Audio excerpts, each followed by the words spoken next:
my name is Michèle Lamont, and I'm a sociologist. I specialize in the study of inequality, but not the material aspect of inequality, not the distribution of resources, more the ways in which culture contributes to inequality, how status contributes to inequality, how boundaries, symbolic boundaries contribute to inequality. Well, I'm going to be one of the collaborators involved in the chapter on solidarity and inclusion. So a lot of my work concerns how people who belong to stigmatized groups, various stigmatized groups, African Americans, Black Brazilians. I just finished a book which is a comparison of African Americans, Black Brazilians, and 3 groups in Israel. Ethiopian Jews, Mizrahim, and Arab Palestinians. And we're concerned with how such groups go about responding to experiences of being treated unfairly. So both how they understand the experience and how they respond to it. So I'm mentioning this to say I'm very interested in how people are gaining recognition when they have identities that are that are attributed lower status. So to the extent that it's a chapter on social inclusion, I presume a lot of my work will be about how groups get destigmatized. What is the process by which groups get destigmatized? So to give you a very specific example, right now I'm finishing a paper with 2 graduate students where we're looking at the cases of people with HIV/AIDS, African Americans, the poor, and the obese, fatness, as 4 kinds of stigma. And we're analyzing the degree to which they have received or not received a certain stage of destigmatization. So, for instance, the literature shows that HIV/AIDS has been largely destigmatized in contemporary U.S. society. Although there are lots of claims that Blacks are still victims of racism, there's a lot of laws that protects them since the civil rights movement. There's full acknowledgement about their full membership, whereas the poor remain massively stigmatized in the American context. So if you think about inclusion as the other side of the medal, when you think about, inequality processes, how people gain inclusion, there are mechanisms that are in place that are involved in this, and some of them have to do with the role of activists in social movements. Some of them have to do with the role of experts in providing frames for understanding these groups that would lead them to be destigmatized. Some of the mechanisms have to do with the action of everyday people. So we can look at these 4 movements, these 4 groups that I just described, as having experienced various different processes of destigmatization and to a different degree. So those are the kinds of questions that I'm analyzing. So one of the things I really like about the project is that it seems to be guided by a very interdisciplinary approach to social change.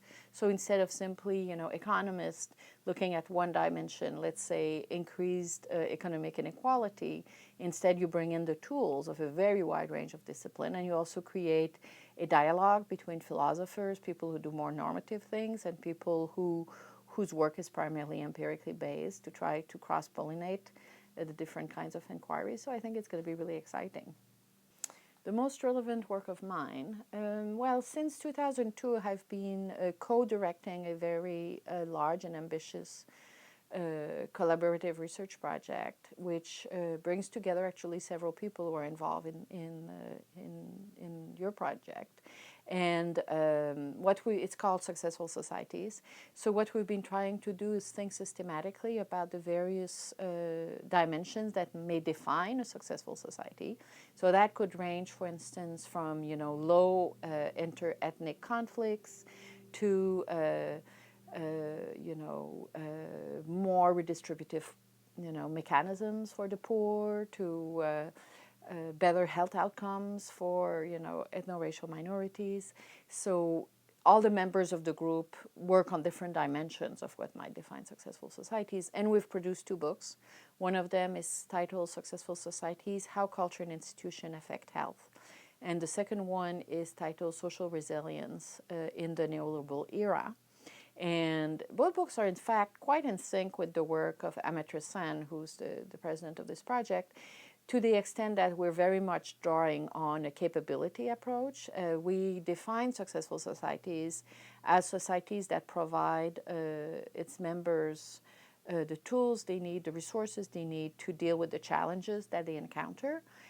So our approach is a little bit less individualistic in that we're looking at these resources very much in terms of fostering social resilience, not individual resilience. So for instance, whether societies have policies that protect diversity would be an example. Like to give you a concrete example, I was in San Francisco coming out of an escalator, coming out of the subway, and in front of me there was this huge banner celebrating the Rainbow Nation.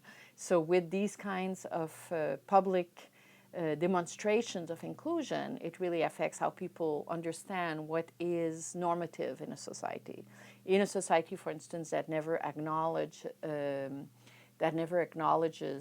ethno-racial divisions publicly, then this is something that people experience but don't feel empowered. So the case of France is a case in point where the Republican ideology constantly reasserts the fact that there's no divisions, whereas everyone who's part of the society knows that there are deep divisions.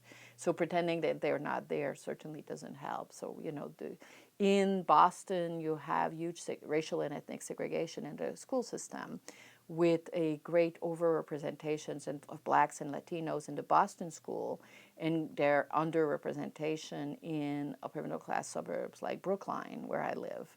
So, and this is something that people simply don't know, like people live 3 minutes away from Boston and they don't know. So to have these questions of inequality discussed is a process by which, it becomes part of the public conversation, and it can help to, there's a number of things like this that can be done in terms of cultural messaging to help provide a more inclusive definition of what our society is. So I'm involved, for instance, the Robert Wood Johnson Foundation is one of the main funders of research on health in the U.S., and they have asked me to contribute in helping them to develop a new approach to addressing health inequality, which is called Cultures of Health, and we are co-editing a special issue of a journal, Social Science and Medicine, where what we're doing is looking at the cultural mechanisms that can bring about change in how people think about their health. And there's three major themes, which are mobilization. So how do people mobilize to not only,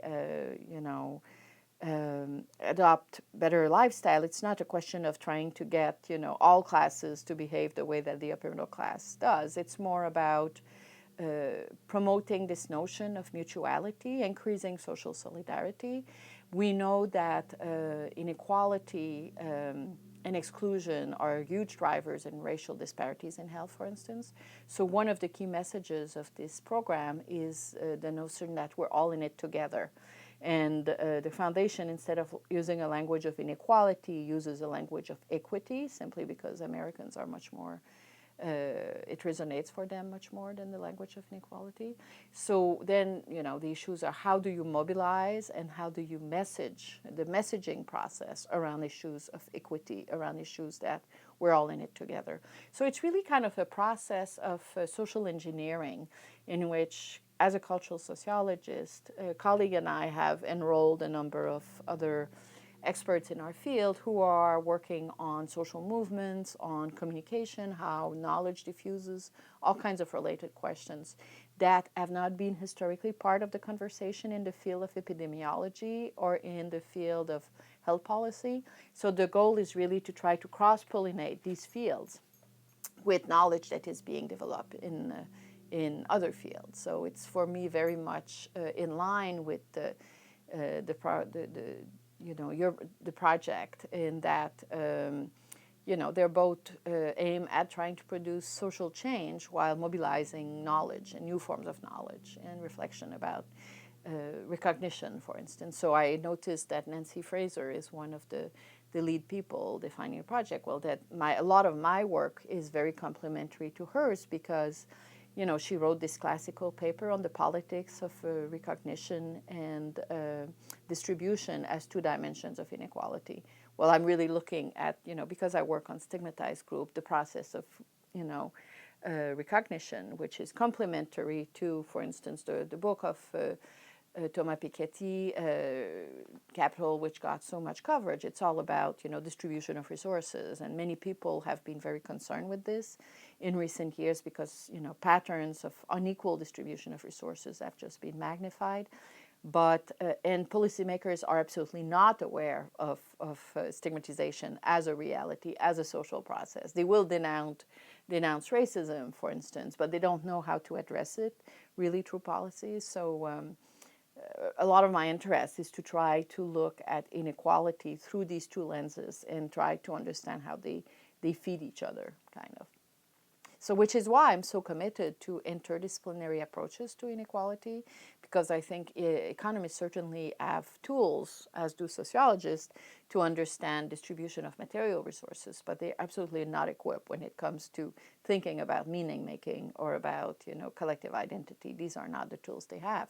And of course, some psychologists, many psychologists work on identity, but they don't think in terms of the cultural repertoires, the toolkits that are available to us in society, that on which we can draw to make sense of ourself and our self-worth. So in some ways, if you think in terms of the self, psychology, cultural sociology, more structural sociology, economists, I think we all have at our disposal tools to tackle different parts of the paths that lead to inequality.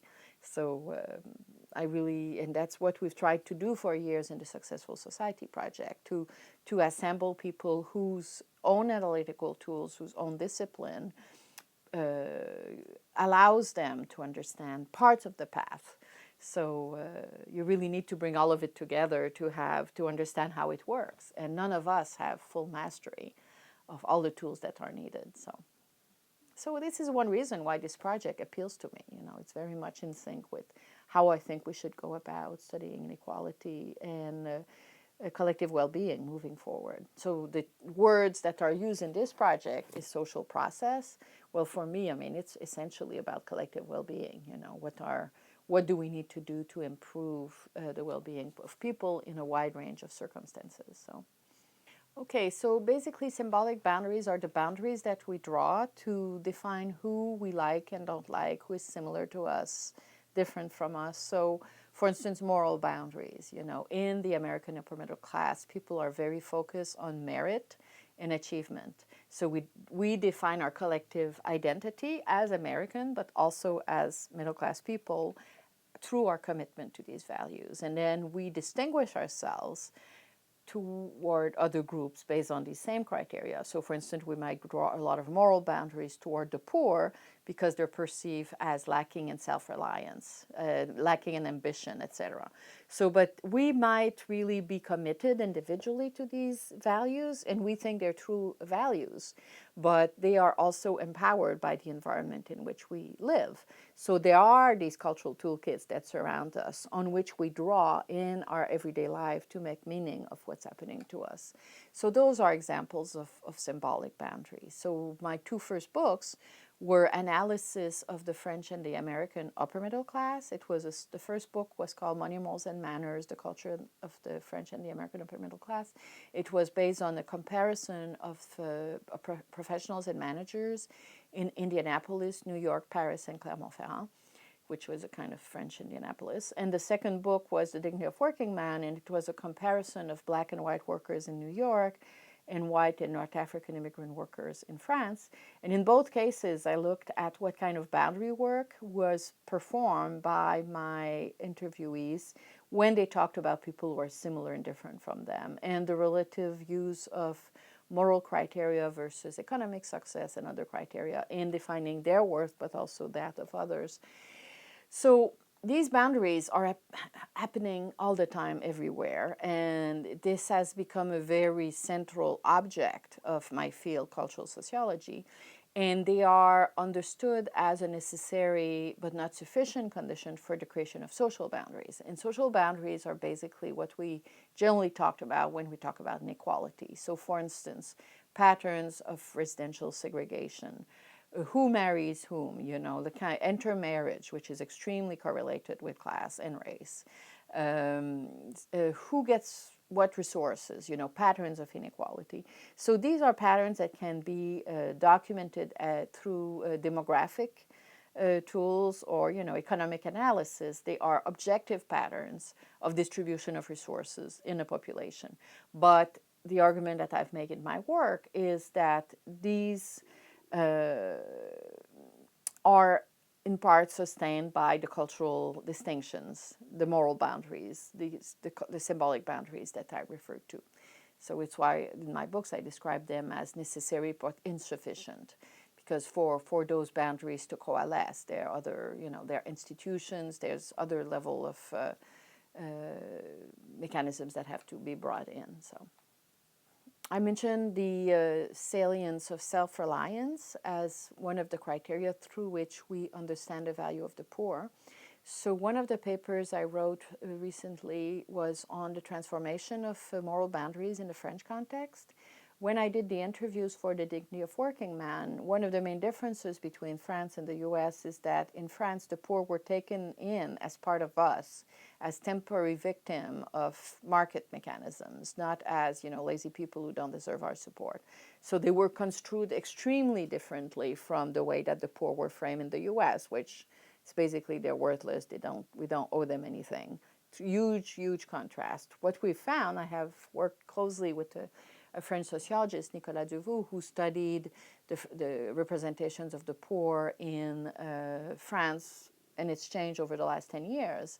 And what we find there is really a strong convergence with the US, where they are now much more blamed for their plight. So we explain this in part by the growing influence of, frames of perceptions of reality that are carried by neoliberalism, so which can be captured by these notions of market fundamentalism. Everything should be put in place to empower the functioning of the market, but also the notion of the privatization of risk. We're all responsible for our fate. No one owes anything to anyone. So really individualism, which is really quite different from the model of the welfare state that you had in the 30s, the model of Fordism that was put in place after the Great Recession. So, these neoliberal sets of changes that have really become extremely influential since 1980. They were in the U.S. Brought about by Reagan, in the U.K. by Margaret Thatcher, and there are many studies that have shown how social policies across a number of countries have been imprinted by these values. So, for instance, there's a large literature on the Audit Society in Great Britain. The lead author is Michael Powers, and he shows how modes of governing now are constantly influenced by the need to measure all forms of outcomes. So it's an accounting society where, teachers, for instance, the No Child Left Behind, we're constantly measuring the performance of everyone. And this leads to a very different way of understanding, competition. And so one of the arguments of my work has been really to look closely at how the diffusions of the cultural repertoires that are tied to neoliberalism bring about a transformation of the self. I'm not the only person to do this. There's several recent excellent books that came out that examine this as well. But it's not also, neoliberalism is not the only repertoire. For instance, the repertoire of human rights has gained enormous influence. So think about gay marriage in the US, and the enormous changes that we've seen around this issue over the last 20 years. So it's really the way that legal arguments are made to make claims now. So these are the kinds of change where, as a cultural sociologist, you kind of examine reality and pay very close attention to transformations in the frames that people mobilize to make claims for change.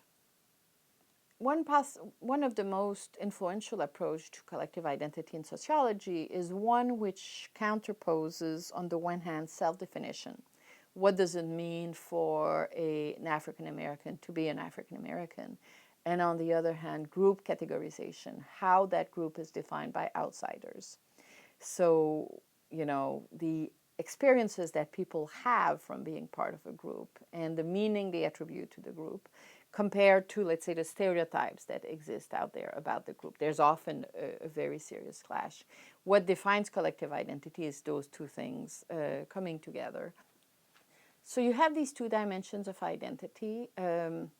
So what we know is that stigmatized groups need to be strongly connected to their group identity, but they also need to be able to bridge with other groups. So a group, for instance, people who are part of a stigmatized group who are only turned inward.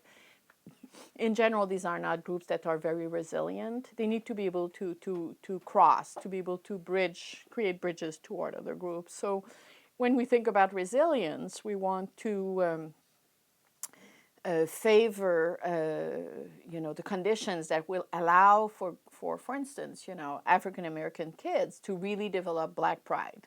That is crucial. Or we have the case of First Nation in British Columbia, where there's an enormously high level of suicide. So there's a study that has shown that if the elderly in these communities really foster communicating to the young a sense of their tradition, then it really cultivates Black pride, and the pride in the culture of this group, and it results in lower rates of suicide. So this is very much connected also to processes of recognition, But if you're only connected to your own culture, the culture of your own group, it doesn't work either. The optimal setup is one where you both have a lot of pride in who you are, but you're also reaching out to other groups, So that would be one of the dimensions that the literature has explored a lot. And I think, if we think normatively about how to improve social inclusion, we would do both things. So concretely, what does it mean in the town where I live? Because, Boston has had this horrendous history about racial desegregation of schools. So we have a policy called METCO, which brings to the suburban white schools a lot of kids of color, Dominicans, Puerto Ricans, etc. But the teachers are all white. So the kids come in, there's no role model, there's nothing put in place to give them a sense of the value of who they are. So this has a lot of negative impact on how they think about their relationship with education. So that's only one example among many, many about, the importance of sustaining recognition and of fostering conditions that would allow people to develop this pride in their culture, and then which is very empowering in terms of developing social resilience as a condition for social change. So this is very different than simply, a lot of the policies in the U.S., you think of moving to opportunities or workfare, they were always oriented toward providing resources to the poor, making sure they have access to housing. All this is extremely important, but policymakers are absolutely not attuned to the importance of creating, conditions for recognition. So, for instance, to tell the school system of Brookline that they absolutely have to have a teaching body that is far more diverse if they want to bring in students from a range of groups is absolutely imperative. Yet there's not a very high awareness of this, so there's a lot of work to be done. Well, I've co-edited with two of my colleagues a special issue on the culture of poverty that came out in the Journal of the Annals of the American Academy of Political and Social Science. And we had a congressional hearing in DC to try to diffuse, to publicize, the result of our work. And it made it on the first page of the New York Times, but on a daily basis, it's obvious that that's not how change comes about. My own approach has been very much to, I write books that then get used to teach, and there's a kind of trickle down, and I also teach here at Harvard, brilliant students who are going to take jobs all over the country. And it's a little bit like a process of diffusion of ideas that really redefine how we attack the problem. So it's very different. If you think of the 60s, how Americans thought about poverty, you had the Moynihan Report, which was basically the poor are stuck in a cycle of poverty where, they have values that reproduce their poverty. That approach has been widely dismissed as blaming the poor. And the thing we did in this issue that was discussed at the congressional hearing is to say we have to bring back culture in the analysis of poverty, but with a focus on the frames and the repertoire that I was talking about earlier. To not bring this in simply prevents us from understanding what poverty is about. But this does not necessarily allow us to to affect how policymakers go about their work. So I'm very happy that now there's growing interest among more policy advisors in qualitative research, because it shows narratives, definition of reality really matter in how we should go about creating social change. So I think it's a little bit like a very slow process of socialization, of the people who are at the center of the policy circles, so which involves really creating bridges between fields. So more economists are now interested in field research, which I think is a great thing, because we have sociology, anthropology, we have enormously rich tradition in here. And, we need to if they are going to start doing qualitative research, they need to engage these fields much more than they have until now. So I think it's not about anecdotes about the life of these people. It's really about understanding the conditions under which they live. And once we understand them, we can understand much better how they can be acted upon through the policy tools. So, and also just this country is an enormously segregated country by class. Most upper middle class people never encounter anyone that is not of their class besides the cleaning lady. It's not that different from Brazil, I think, in this respect. And schools are funded through local taxes, which means that people congregate, middle class people congregate in upper middle class neighborhoods, and the degree, so just increasing the awareness. So my two first books, Money, Morals, and Manners and the Dignity of Working Man, were written in part to increase the awareness between